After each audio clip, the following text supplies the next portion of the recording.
Welcome to Live, Let Thrive, a podcast about the Airbnb life, the share economy, and everything in between. Here are your hosts, Myka and Steve. Hello, welcome back to Live, Let Thrive. This is episode 7, and we have a special guest.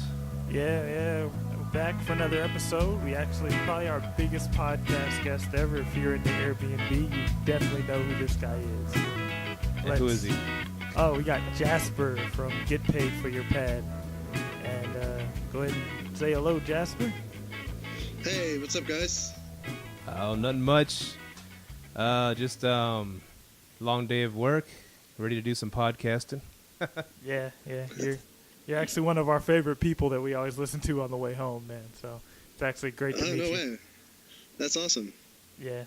So we're very nervous, man. Yeah. Let's count to 10. A little mini-minute meditation. 10. Okay, we're cool. We're back. We're back. Cool. So where are you at right now? I'm in Vegas. Las Vegas, Sin City. Nice. Oh, man, next time Absolutely, you yeah. go out there, you hit me up. I'll give you an Airbnb. I got plenty of them in Vegas. Oh, no way. That's great. Yeah. What? See, Myka does something cool. He owns a timeshare, and he rents out his timeshares on Airbnb, which is pretty trippy. Yeah. Oh, wow. That's interesting. I've never heard of that before. Yeah, it's actually been working pretty well. I ended up having a timeshare, and I wanted to use it as an asset. And so once I started renting out my condo and my house on Airbnb, I was like, hey, we might as well use this timeshare. And it's been becoming kind of lucrative for me. So, yeah. Yeah, that sounds great. It's out of the box thinking. Exactly. Yeah, there you go. So you have a podcast, a little podcast of your own called "Get Paid for Your Pad." It's it's an awesome podcast, man. We've learned a lot from it, and that's what inspired us, to start doing Airbnb. And Myka's been going full fledged. I haven't got my Airbnb yet. I'm just doing long-term rentals right now, but I can't wait to dive into it, man. It sounds awesome. Yeah. It's a lot of fun. Yeah. So you still doing Airbnb out in Amsterdam, or? Well, actually, what happened in Amsterdam is that Airbnb decided to enforce the local short-term regulations on its platform, which means that in Amsterdam, you can only rent out entire units for about 60 days. And after that, they block your calendar. So I actually sold my house in Amsterdam, and now I'm in the process of reinvesting the money in different places around the world. So I've recently bought a penthouse in Cali, that's in Colombia, and I've also bought a studio on the beach in the Philippines, and now I still have a little room for one more property. So I'm kind of diversifying a little bit and moving my Airbnb business elsewhere to places where there's not as many regulations, or where it's easier for me to do Airbnb. So where's the third one you're looking for? I don't know. It's I haven't decided yet. It could be anywhere, but given my budget, it's probably going to be somewhere in a non-Western country, somewhere in maybe Asia or South America, because there the properties are just much more affordable over there. Oh, okay. So how is the the Airbnb market over in those areas? Especially I wanted to know about Colombia, because that's very interesting. Yeah, I mean, what you see in those areas is that there's quite a lot of tourism. There's a lot of visitors in a lot of places, Mm-hmm. but the Airbnb markets typically haven't been developed that well. There's not that many people doing Airbnb, and also a lot of the times the people that are doing Airbnb, they're not really doing a very good job at it. I mean, well, I wouldn't say very good. They're not doing a very good job. I'm just saying there's definitely room for improvement. It's easier to stand out, and really, if you really focus on trying to create the best listing possible, I think it's a lot easier to stand out in those areas typically than in let's say the US or Europe. Mm-hmm. And also Also, I feel like typically in those places, it's easier to sort of focus on the high end of the market, all right? Because in a lot of these places, there's not that much like luxury accommodation available. It tends to be very basic and sort of standard. And so, if you're targeting tourists from US or Europe, the fact that you're the host, as a host, you're from those countries yourself, I think works in your favor, and as well as you understand better what those people are looking for in the Airbnb experience. So I feel like you have a small advantage over the locals, and you target that market. Nice. I was gonna ask also, did you always want to live life as a nomad? That's a good question. I remember when I was very young, let's say like 7, 8 years old, I always had this curiosity about the world, and I also was very curious about what life really was about, what would become of me later. And I had the role models that I had in my environment, in my family, were people who've all chosen sort of a kind of like the standard path of going to school, going to university, getting a job, getting married, getting children, etc., and living in one place. And so I felt like that I was supposed to do the same thing, but then at the same time, I sort of felt deep inside of me that I didn't really want to do that. I felt like I wanted to do something different. At a very young age, I was already thinking about these things, and I just didn't really know what it was that I wanted to do, and I also didn't know if it was possible until a pretty late age. Like, it was only after I quit my job when I was like 32 years old, when I started realizing that there's an other type of life to be lived, and it's possible to do it. And so, yeah, you could say I definitely think that I've always been looking for freedom, just being able to go wherever I want and do the things I want to do and hang out with the people I want to hang out with, and so it's not surprising that I turned out this way, I think. Right. I noticed. I went to Amsterdam a few years back. I did a little Euro trip with some friends, and it was just like for a week. We went to London a couple days, Amsterdam, and then Frankfurt, and we stayed at some hostels. This was like 7 years ago, so it was before Airbnb was huge. And I just remember like meeting the European kids and some kids from Amsterdam, and it was a part of their life to go backpack and travel throughout Europe, throughout the summers, and I thought that was pretty cool. It's I think maybe they're a little bit more adventurous than us.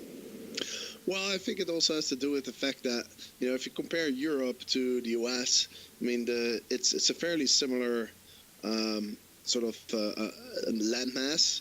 It's also a fairly similar the population. But the only difference is that we have countries and you guys have states. Right. And so within the countries, there's more of a diversity in terms of culture, right?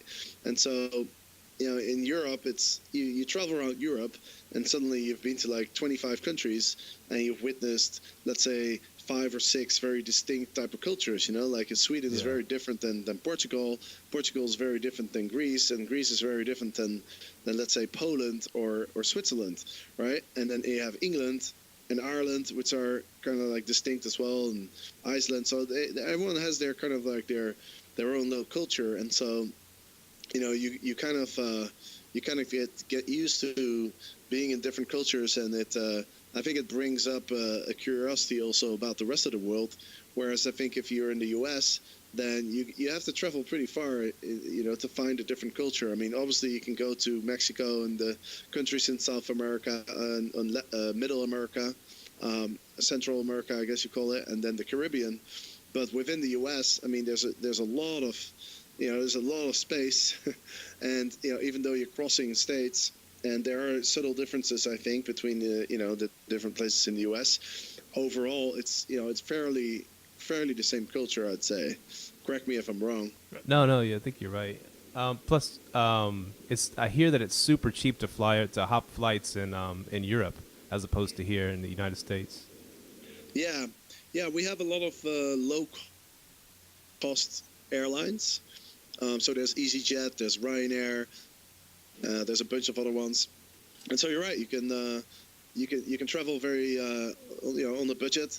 But there's also this program that a lot of young people use, where you can get like a ticket for the railways, and you can basically buy a ticket, which is then valid for like 2 or 3 months or so. You can travel, a certain amount of legs, and I don't know the exact details of it, but all I know is like when you use that pass, you can pretty much travel around the whole of Europe, and not spend and only spend like a few €100 or so. Sweet. Oh man, that's pretty cool. Hey, one thing you said you quit your job when you were 32, right? I wanted to know, like, because I'm almost to that virgin point, man. I'm 28, but I'm like to that point where I want to be full time for myself. What were some of the fears you had, and like what made you take that leap? Well, the biggest fear that I had was that I didn't know what I was going to do. I didn't know how long I'd be able to survive on my savings, and I didn't know if I was going to be able to find a different way to make money other than going back to the trading world. Mm-hmm. And so, because I was a trader, right? I was working in the financial markets. So I figured, if I'm just going to travel for a few years and I don't find a way to make money, I'll have to go back to the finance world. But then I'm going to be making a much lower salary, and it's going to be much more challenging to find a good job, because I feel, that's kind of how it works in finance. Like, especially when you're a trader, like I was, if you quit for a while, then trading companies aren't eager to hire people who traded for a while and then they quit. They like to get people straight out of university. So, I knew that if I had to go back, it would have been on like much like worse terms as my current job was. And so I think that was kind of the fear, just the fear of the unknown. But I guess the strongest driver for me to make the move was that I had a bigger fear, and that fear was, it's growing old, knowing that I never tried to live the life that I wanted to live, and that was scarier to me than jumping in the deep. That's awesome, man. That's awesome. What's the living your nomad life? What's the craziest thing that's ever happened to you on your journeys? The craziest thing that ever happened to me in my journeys? Wow, that's a good question. I mean, I've been on the road for 7 years, and so I've experienced quite a lot. I don't know what the craziest experience was. You talked about you stayed in Moscow once, and you didn't speak Russian, and you were kind of just dropped off somewhere. That was pretty crazy. Yeah, I don't know. That doesn't feel like the craziest Oh. moment. That's pretty mild. But I would kind of like I would kind of have to think about what I mean. I can tell you one story. I'll keep it short. But I once traveled to the Philippines with a buddy of mine, and we took a taxi from the airport to our resort, but our resort was kind of far away, and we arrived in the evening, so it was already dark, and it was in the middle of nowhere. And at some point we were already driving for a couple hours, and the taxi driver didn't really know exactly where it was, because we're talking like literally in the middle of the jungle. There's a small resort on the coast where you can go scuba diving there, but there's no street lights. It's black dark. Oh, like wow. you couldn't see anything, and suddenly the road kind of stopped.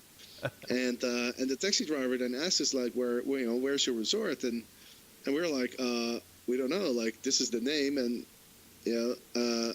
we were hoping that you would be able to find it, but the taxi driver was kind of lost, and then I literally turned on my Google Maps, but I didn't have a signal. But fortunately, I somehow randomly loaded up the maps when I was still at the airport, when I had Wi-Fi, because like when you load up the maps and then you lose a signal, this maps will still be there, and the blue dot will also be there, because the blue dot is GPS that doesn't need an internet connection. Nice. So basically the way we ended up finding it was me just zooming into the map and trying to figure out how to get there.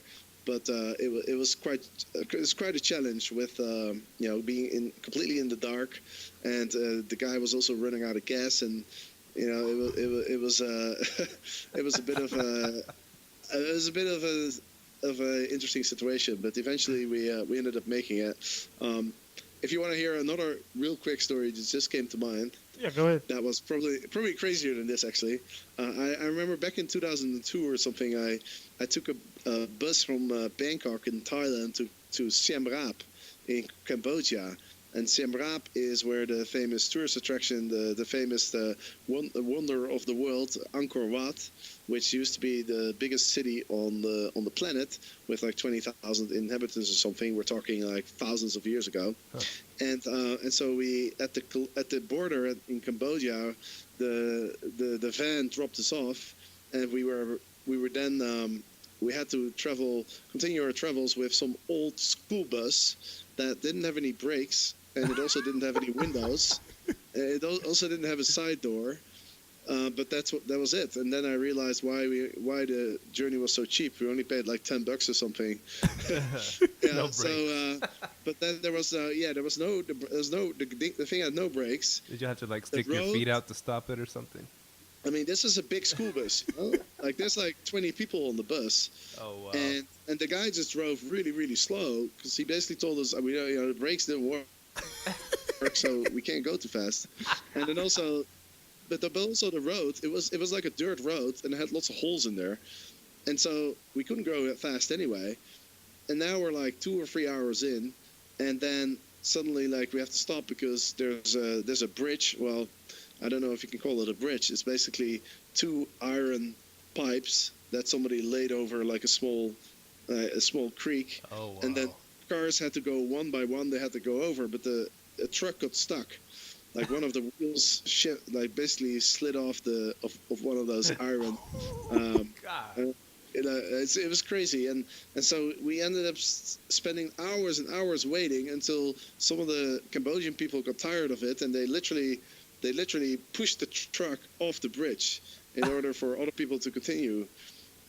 And then we got stopped by the military. We all had to show our passports, and eventually, like we arrived in this village, and it was I think it took us like 14 hours or something to cover a distance of I think it was like 2 maybe 300 miles. Wow. So that was quite the adventure. Wow. See, that's the one thing I love about traveling differently, traveling off the map, traveling.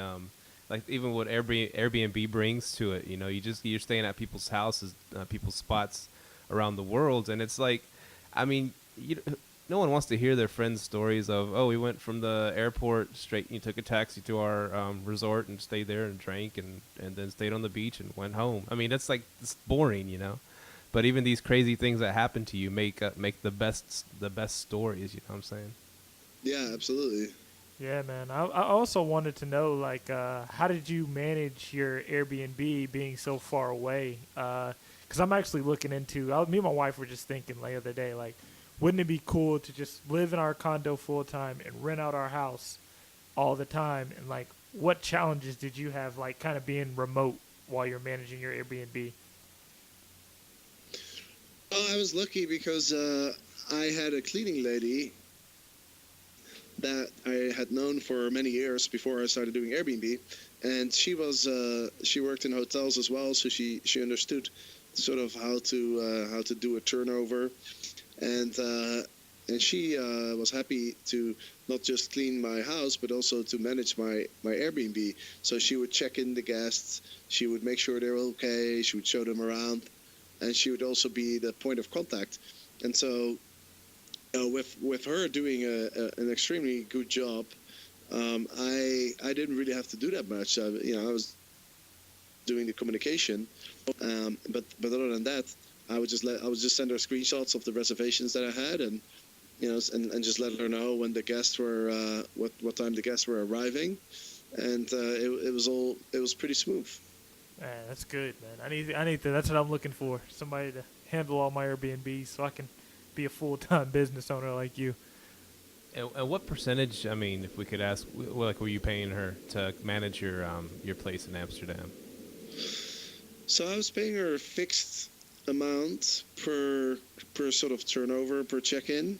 I believe it was 80 euros, which currently I'd say is about 90. What is it? 90 bucks or so, Okay. which is quite a lot, given that if there was no complications, then it would probably take her like 2 or 3 hours. But at the same time, if there was, if there were any issues, then she had to spend time to make sure to solve everything. She had to be on call like kind of like 24 hours a day, and so I made the decision to pay her much better than the hotels where she was working were paying her, because I understood that it's very important for the guests, if they have an issue, like somebody has to be there to solve it, and that person needs to understand that it has a high priority, because otherwise, your reviews are not going to be very good. If you have a couple bad reviews, that can really hurt your Airbnb business. So I made the decision to pay her well, and I think that paid out. Like she's always been very happy with the work, and the amount that she got paid, and as a result, she always went above and beyond to make sure that that everything was going well. Nice. You get what you pay for, right? Exactly, yeah. What's one of okay? I know you're a nomad and all, but like if you could stay at a place for an extended amount of time, like a month or a few months, what's your favorite spot to do that? Well, there's a few spots around the world where I like to go back to and spend more time. Santa Monica in California is a place that I really love. There's an island in the south of Brazil called Florianopolis, which is really amazing, and I've been there like 5, 6, maybe 7 times. And then in Asia, one of my favorite cities in Asia is Taipei, also a place where I tend to come back to quite often, maybe like once or twice a year even. So I'd say, those are a few places that I have spent a lot of time. I go back to those places. So yeah, I like to. In the first couple of years, I was kind of all over the place, but recently I've slowed down the travel a little bit in the sense that I would prefer to stay somewhere for at least a month, and if I can, like even like maybe 2.5 months, versus just literally like being in a different spot every week. Oh, okay. So do you ever see yourself like kind of giving up that nomad life and settling down with a family? Well, that's a question that I get asked a lot, and I don't really have an answer to that. I don't know. I really don't know. You can start a nomad family, I guess. I also like one of the things that I've learned over the years is that I tend to enjoy my life more when I sort of focus on the present and not worry too much about the future or the past. And so I kind of like stopped thinking about what am I going to do in like 2 years or 5 years, or what do I want to change. I kind of just focus on what am I going to do the next couple months. Yeah. Yeah. What about what your least favorite place on Earth that you've been to, or scariest place? Oh, that's a good question. Well, I remember I can only think of one place where I really was like, okay, I want to get out of here. I once went to the Canton Fair, which is the world's biggest trade show, and it's a yearly event, or maybe so even like multiple times a year, and it's held in a city called Guangzhou in China. And so I stayed in Guangzhou, China for a couple days, and I don't know, I felt a little depressed there. It's like so gray, and like the buildings everything is, I don't know, it's very polluted, so the sky is always like dark gray because of the pollution. It's in the heart of the Chinese like sort of manufacturing area, and so there's a lot of pollution. And yeah, that was definitely a place where when I left, I was like, okay, I don't think I'll ever come back here. Wow. Wow, man. I think I was listening to a podcast today, and the guy mentioned your name. Are you going to the Airbnb Summit out in California? Well, there's a virtual summit. I'm not sure if that's what you're referring to, or are you referring to an actual Airbnb conference, like somewhere in a city, or? Yeah, I think it was supposed to be in like San Diego. A guy named Eric Moeller was on a podcast, and he said Jasper. So as soon as he said Jasper, he was talking about Airbnb. So I thought he was talking about you. Yeah, so it's a virtual summit. Okay.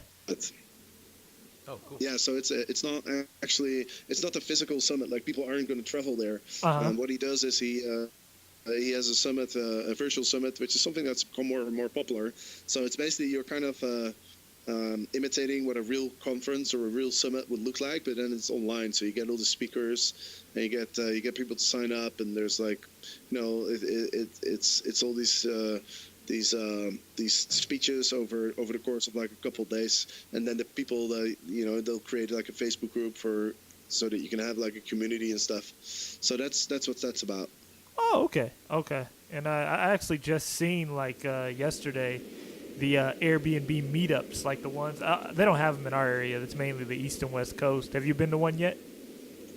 Oh yeah, I've been to plenty of Airbnb meetups all over the world. Usually when I travel somewhere, I see if there's any Airbnb host in my own community, and I'll usually check out to see if there's any events that I can go to. So yeah, I mean it's for me it's important to meet Airbnb hosts and to talk to them to make sure I understand like what they're dealing with, what the challenges are, etc. So yeah, definitely. I presented a workshop at the Airbnb Open last year in Los Angeles in November. That was like the Airbnb's biggest event so far. I think there was like over 5,000 Airbnb hosts. Wow. So that was kind of cool. When you I would think, traveling so much like you do, different places, different countries, is it hard to keep like a routine? Do you need a routine to keep your sanity? You know what I'm saying? Yeah, definitely. I mean, building a routine is definitely difficult. It's having a structured life, as in you have a job and you live in one city, you have your social network, and so typically. Your life is typically, it's almost like it's being lived for you in a sense, where you go to work, you go home, you do kind of like the same things every day, right? And then in the weekends you meet up with friends, family, and birthday parties, etc. Yeah. But then suddenly when you leave all that behind and you just go to a place where nobody knows you and you don't have any commitments and you can just literally do whatever you want, it comes with some challenges, because then you have to make a lot more choices. Right. It's almost like when let's say you want to buy some yogurt, like 50 years ago, you go to the now you go to the supermarket and there's like 50 different brands, there's 20 different flavors, there's like low fat, low carb, low sugar. Then there's like added calcium, Yeah. It's crazy, right? And you're standing in front and you just look at all these, and you're like, which ones should I buy? I don't know. I don't want to spend 20 minutes to look at all the different ones and figure out, which one I think is the best. So that it's kind of the same thing when every day you're just thinking, okay, what should I do today? And so you're right. It can be challenging. What I do to keep myself stable is well, first of all, I try to eat healthy. I also try to do some physical activity every day. I try to get out there, get some sunlight every day, and also I do a fair amount of meditation, which has really helped me. Nice. So, yeah. Yeah, that's always good. Yeah, my wife's on a vegan kick, so I'm a vegan for now. So, I know what you mean. Yeah. What He's pointing at me. What? Okay. In the what's your favorite food? I mean the place you've been to that you're like has the best food on the planet. Wow, that's also a very good question. I mean, I'm full of good questions. yeah. I think almost all countries have good food. You know, there's only a few countries where I've been where I was like, okay, the food I didn't really like the food so much. Place like the Philippines comes to mind. It's one of my favorite countries because the beaches are beautiful. It's an amazing country, amazing people, but the food is just not very imaginative. Have you tried balut? But I'd say, is that the egg Yeah, with the egg embryo with inside? Yeah. Yeah. I mean, Not a fan. yeah, I think they do that in Indonesia too. I think. Have you tried it? No. Yeah, I haven't tried. I couldn't do it, man. I was like looking. I was like, this is too gross. I mean, I had my fair share of creative types of foods. I mean, I remember eating scorpions and some sort of worms, fried worms and grasshoppers and stuff in Thailand.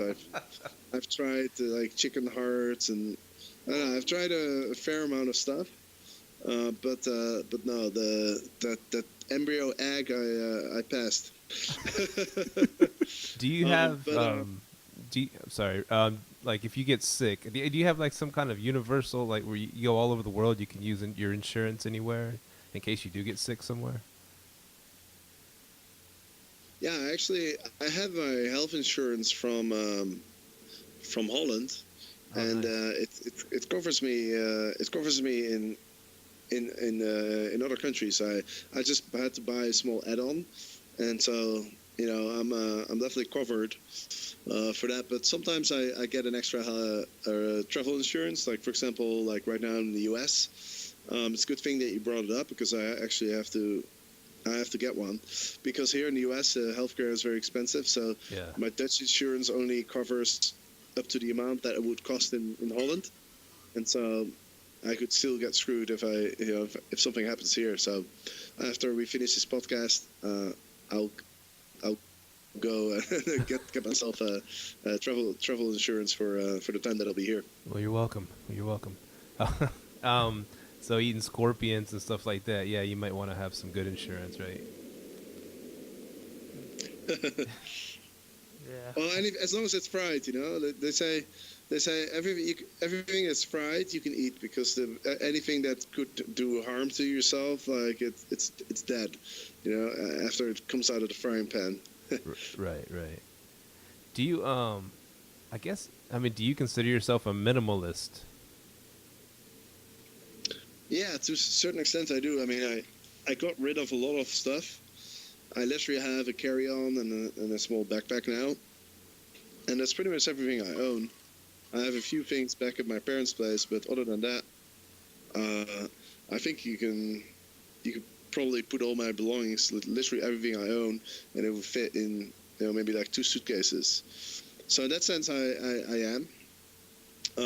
I've definitely learned over the years that you don't really need a lot of stuff, and a lot of things that you carry around are very replaceable.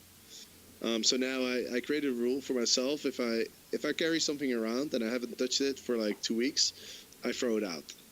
Oh, sweet. Wow. That's something I need to pick up. So what was the hardest thing for you to get rid of?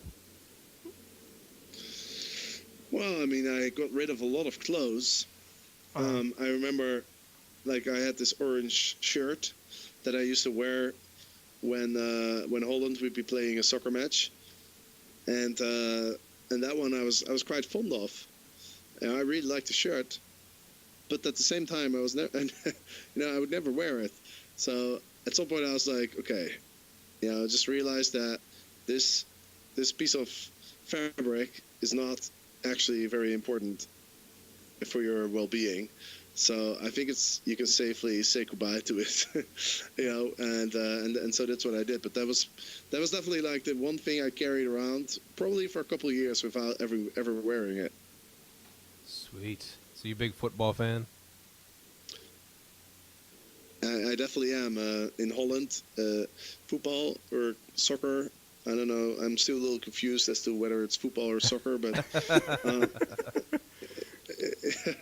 it's the most popular sport, and yeah, pretty much every single guy is into soccer except for the minority, I think.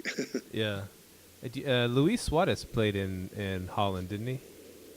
He did, yeah. He played for Ajax, Ajax, Amsterdam. yeah. Because I remember when we flew in there, they asked me if I was his cousin or something. Oh, really? Yeah. Oh, because your surname is Suarez. Suarez, okay, that yeah, makes yeah. sense. So they were gonna give me the royal treatment. That was before he went off biting you should people. have said yes. I should have, right? Yeah, I actually had some Airbnb advice I wanted to get from you. How do you handle like long-term tenants? Did you let people stay in your house long-term, or did you have like a maximum stay on there?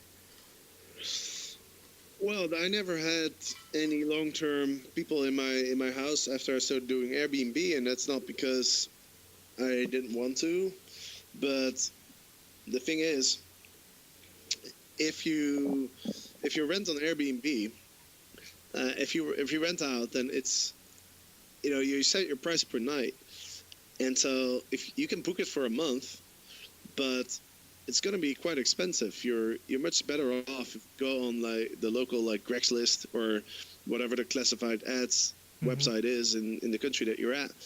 You can find subleases that are much cheaper than renting an Airbnb for like 1 or 2 months. So I was open to having people stay at my place for a month, but I couldn't really imagine anyone wanting to pay that much money, because I didn't really give it like a big discount, because my place was almost always fully booked. So, let's say I was making $5,000 a month, then I'd be willing to rent it out for $4,000 for 1 month. But at the same time, if you get a sublease, you could probably find something for, maybe like $2,500.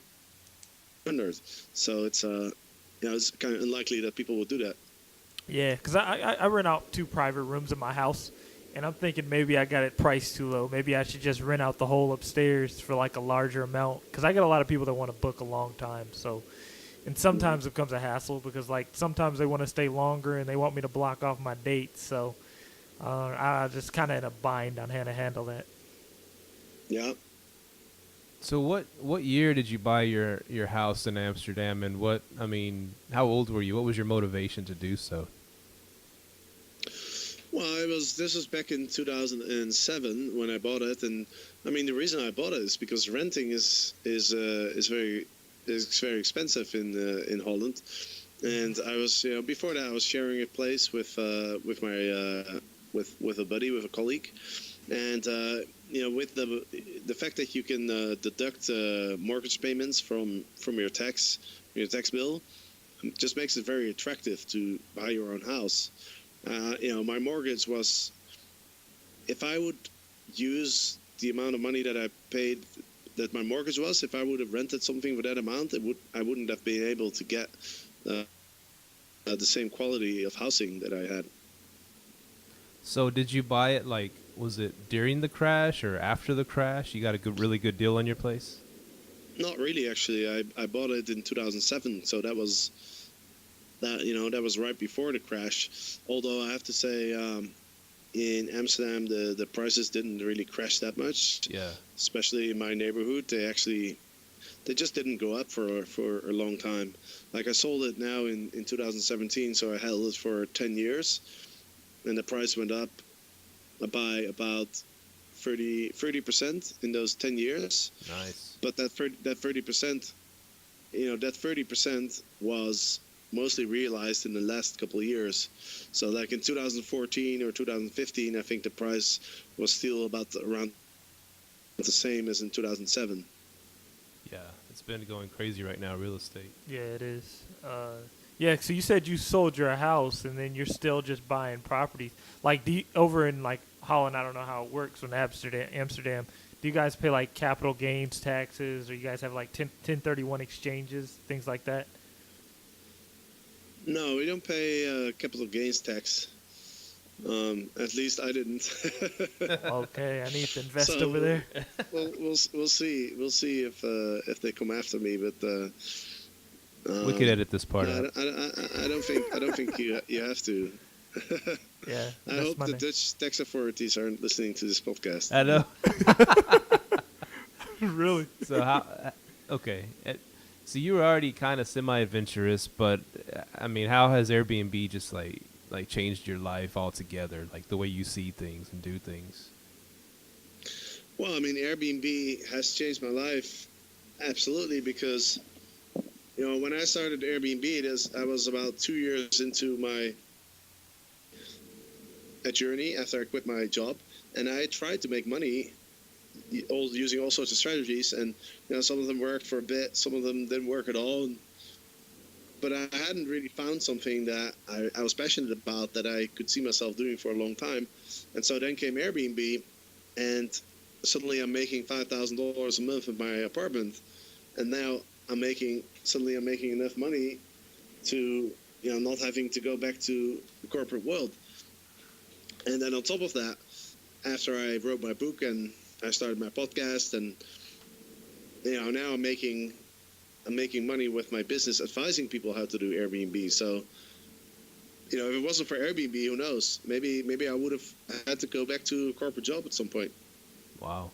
You could go work for Airbnb, I guess. Right now, yeah, I probably could. What's the name of your book, by the way? It's called Get Paid for Your Pad. Oh, well, okay. How'd you come up with that name? Well, it's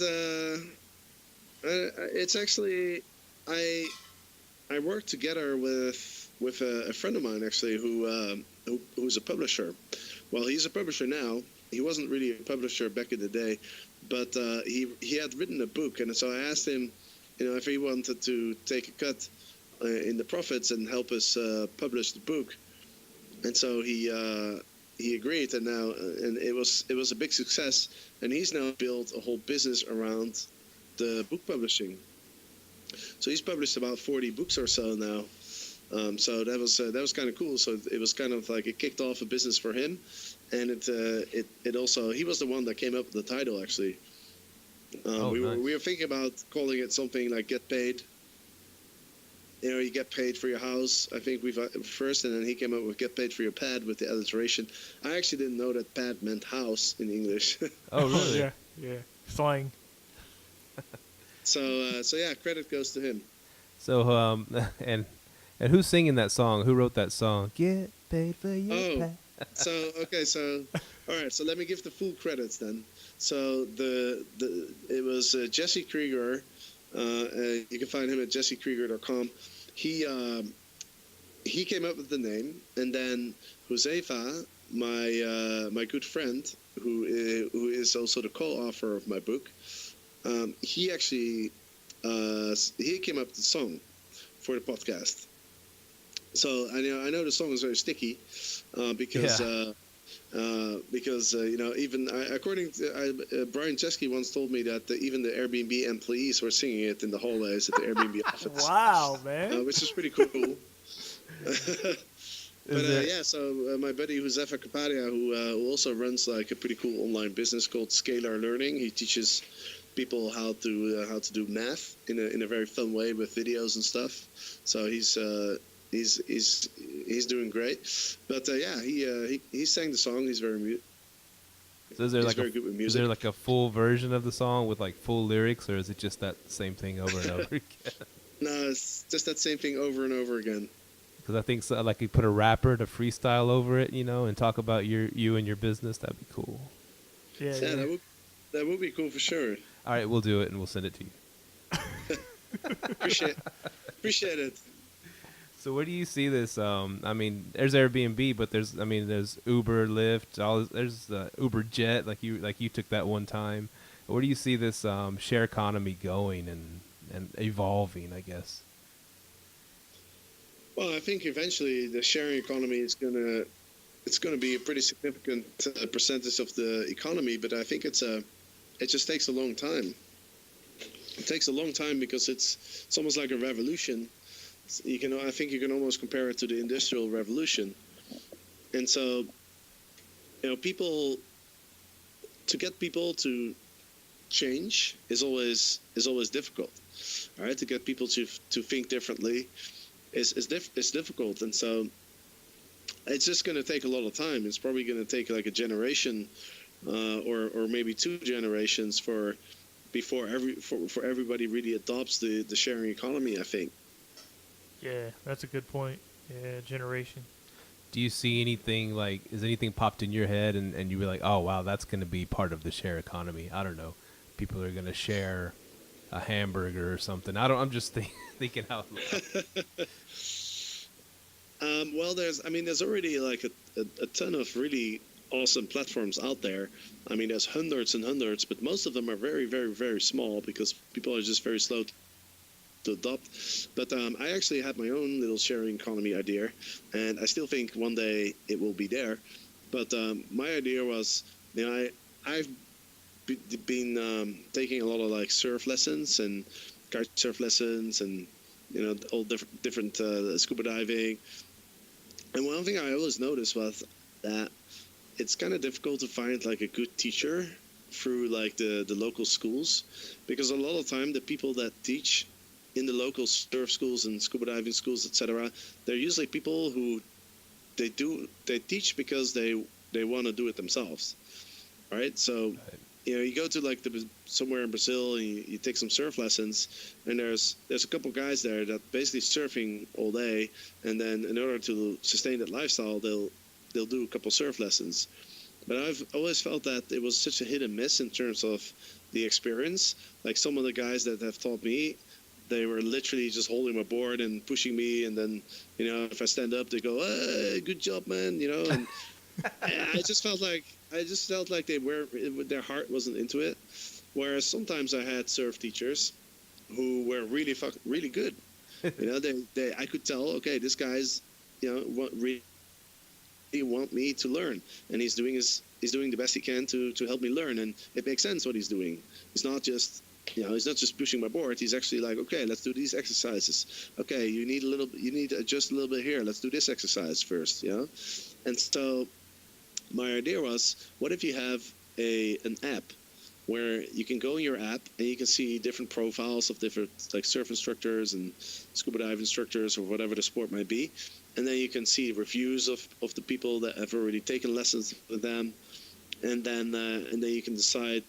Based on that, you can decide who you want to be taught by, and that way you also cut out like the schools who take a pretty big cut, because the surf lessons are pretty expensive, but the surf teacher actually makes very little, so there's a big cut that goes out of it. Wow, I think Airbnb already stole your idea. The Airbnb experiences. Yeah, the experiences, yeah. Yeah, I noticed is that kind of the same thing a little bit? I haven't been to one. I'm just kind of seeing them pop up. I guess it's more like what I was thinking about was really focused on like sort of the sports. Uh-huh. It's the same as skiing, for example. I don't know if have you ever taken like ski lessons or snowboard lessons? No. Yeah, well, yeah, I'm from the Northwest. I mean, it's so expensive, and yeah. You have to go through the school, because the schools they kind of like have the monopoly on instructing, right? Uh-huh. Whereas I'm a pretty active skier myself. I learned it when I was like 4 years old, and so I always felt like if somebody wants to take some lessons, I love teaching. I'm more than happy to teach a few hours a day, and really like really be passionate about it, and I don't need to make more than like $20 an hour.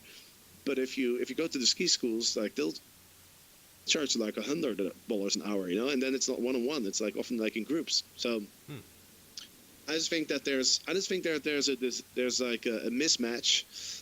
If at any given point, if you let's say you go to a ski resort and you look at the most passionate teachers that are out there, like those people might actually not be teaching just because they don't want to do it full time, right? So. Yeah. I think if you can match the people who want to learn and the people who are willing to teach a few hours and who are actually like really good teachers and passionate about it, I think that will be, if you have a platform that matches those people, that would be pretty awesome. But it's at the same time it's also an extremely complicated and large project to take on. I mean, So I ended up deciding to just focus on my Airbnb business and not jumping in this in like a startup thing where I would have to commit for like 5 years and give it 110%, invest a lot of money, and then there's a pretty good chance that I'm not gonna be able to get it off the ground. So I decided not to do that, but to just focus on my Airbnb business. Laser focus. Did what was I gonna say? Oh, when you mentioned the whole finding the surf instructor and they're being rated with kind of like we rate Airbnbs and Airbnb people rate guests or whatever. It got me thinking. I don't know if you ever seen that show called Black Mirror. I have seen one episode. Okay. Because the episodes are all different, no? They're all different, and they're all dealing with, it's kind of like the Twilight Zone, but dealing with technology, how like it's a huge part of our lives now. And there was one futuristic episode was where like everybody was rated, like was on a rated system, And I guess I could kind of see that in the future. I mean, it would go like, I'm not going to invite her to my wedding. I'm not going to invite him to this because he only has 3 stars. People have rated him low. You know what I'm saying? But I mean, it sounds all futuristic and stuff. But I mean, even with like Facebook and all these things, but and then we're rating.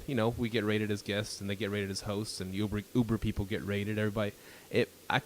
Could you see it getting to that point in the future? Everybody has like these stars hovering above our heads that everybody can see, and they can like judge us by these things.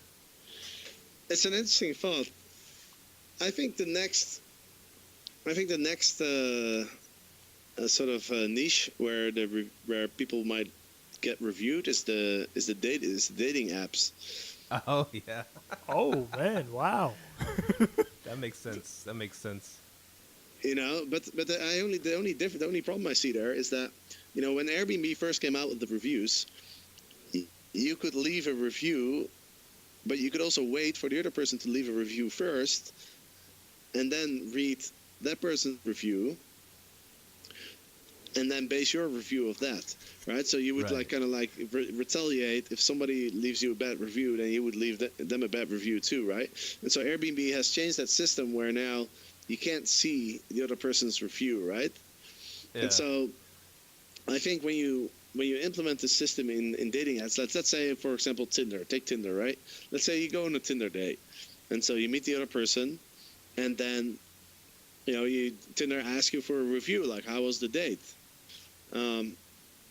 And so I guess they could implement a similar system where you can't see the other person's review, but at the same time, let's say you have a week and that person like doesn't like message you back or something because that person is just not interested, and maybe then you're gonna think like, oh, you know what, like I'm not gonna give him a good review because this person that doesn't seem to be very interested in me.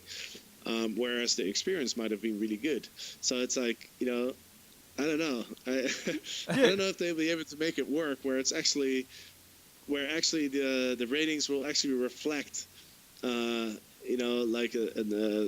experience, right? Because I think it would be interesting because, if let's say like you set up a date with somebody and the person doesn't show up, then if that would affect their rating, then people wouldn't be as flaky, right? And so which is good because then that could waste your time.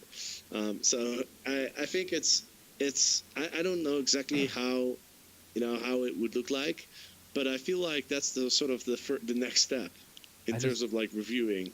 I just want to say I'm glad that wasn't around when I was doing the dating sites, because I might not have ever gotten married. Well, I could have been a nomad too then. Screw it. I'm just going to travel the world. Yeah, man. Tinder's changed lives.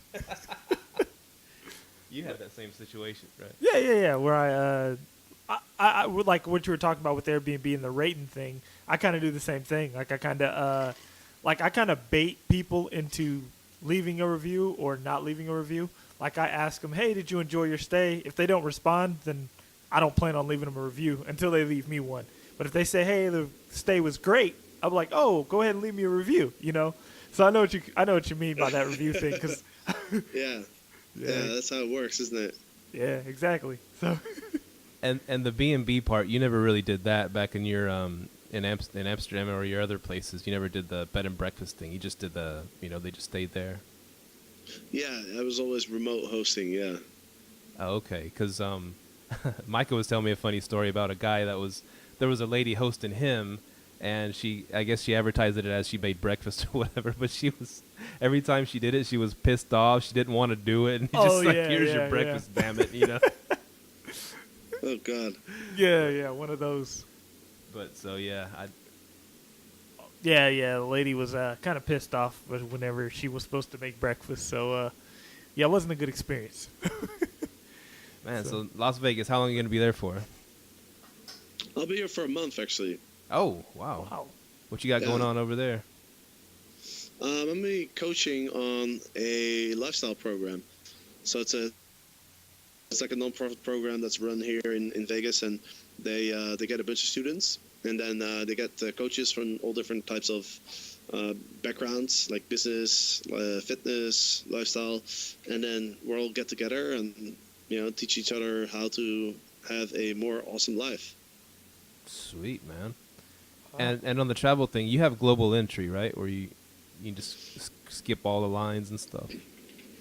Well, I looked into the global entry thing a while ago, but you have to show up at the airport, I think, to make an appointment, and for some reason I couldn't make it work. Yeah. But then this time it was pretty smooth because I flew in with JetSmarter, like the new sharing economy app for private jets, that I decided to reward myself and give myself a 1-year subscription to it. Nice. So I actually flew in with a private jet, and then the whole immigration process is pretty easy. It's basically are you here for pleasure or business? I'm here for pleasure. Okay, great. Here's your stamp and have a good stay. Wow. Yeah. Makes it a whole lot easier. Instead of, all right, where are you? How long are you staying? Where are you going to be? Well, why you're here? What's your job? Where do you live? What's the last 5 countries you visited? Oh yeah. I was thinking that would be rough on you, right? I mean, yeah, I've had a hard time sometimes. Not so much the U.S., but Canada has always been really difficult for me to get in. I think they always they look at my passport, they see all the stamps, then they see them from Amsterdam, and then the conclusion is probably this guy's a drugs dealer, and so they always pick me, and I always have to go through secondary screening and all, kind of a pain in the ass. But the U.S. I've only ever once been picked out, actually, and that was because I got a tourist visa. Normally you can travel on without a visa if you're European, and it's called ESTA. And this time I actually got a tourist visa because I was thinking about, instead of staying 3 months, I was thinking about staying 6 months. And so that was apparently the immigration officer was a little strange, and then he took me to a room and asked me all these questions. And so, because he was basically saying why did you get the visa? I mean, you can come here for 3 months without a visa. Why go through the hassle? Huh. So, but after I explained to him, I was like, yeah, I just want to travel a little bit more. And then he was like, all right, okay, have fun. Oh, that's weird. That's kind of crazy. You said you haven't had trouble in the U.S. because I know there's been a bunch of travel bans and stuff like that. So in the last couple months, you've still just been easy to get in and out of the country of the U.S. Yeah, I mean, like I said, I flew into a private jet terminal this time, and so that was the smoothest entry I've ever had. But I think recently in the U.S. has never really been a problem for me. It's never been an issue. I think now even with ESTA, they just scan your passport, Mm-hmm. and so the U.S. For us Europeans at least, it's not really a big deal until you apply for a visa, and then if they deny it, then you really have a problem. Oh, jeez. Have you ever been to any African nations? No, I've actually never been to Africa. No. Are there any on your radar that you'd like to visit? I was thinking about going to South Africa for New Year's, but then I looked at the Airbnbs there, and New Year's is kind of a crazy peak time in South Africa, or in Cape Town at least. So I might have to postpone that a bit and go in February, March or something when it's not as expensive. Oh, okay. Wow, so it's really growing. Okay, I didn't know it was in South Africa that big yet. Okay. Yeah, because summer there in December, January, that's summertime for them, and so a lot of South Africans who live abroad, they'll come home during that time. And then, I mean, I looked on Airbnb, and I mean, we're like 6 months out, and there's only like 10% of the Airbnb listings were available for my dates. Oh wow. Wow, they need to invest in South Africa. So do you have like a number of units in mind that you want to own around the globe, or do you want to more focus on your business, like going towards in the future? No, I just want to get free places so that I can kind of travel from, and stay in my own houses. I mean, I only have money for free, so unless my business goes to the next level, then maybe I can afford a fourth one. But right. We'll have to see. That's cool, man. Well, Man.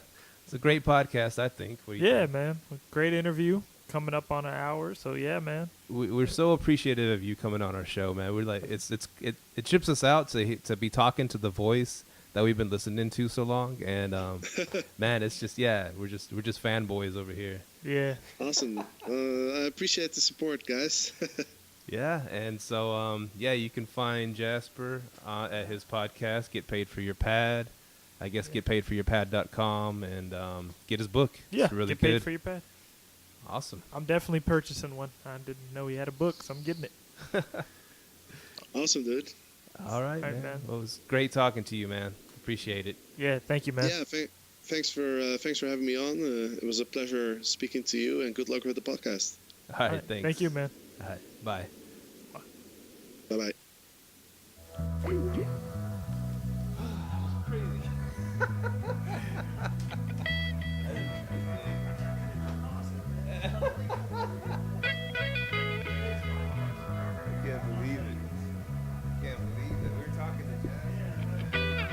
Thank you for tuning in to this week's episode of Live, Let, Thrive.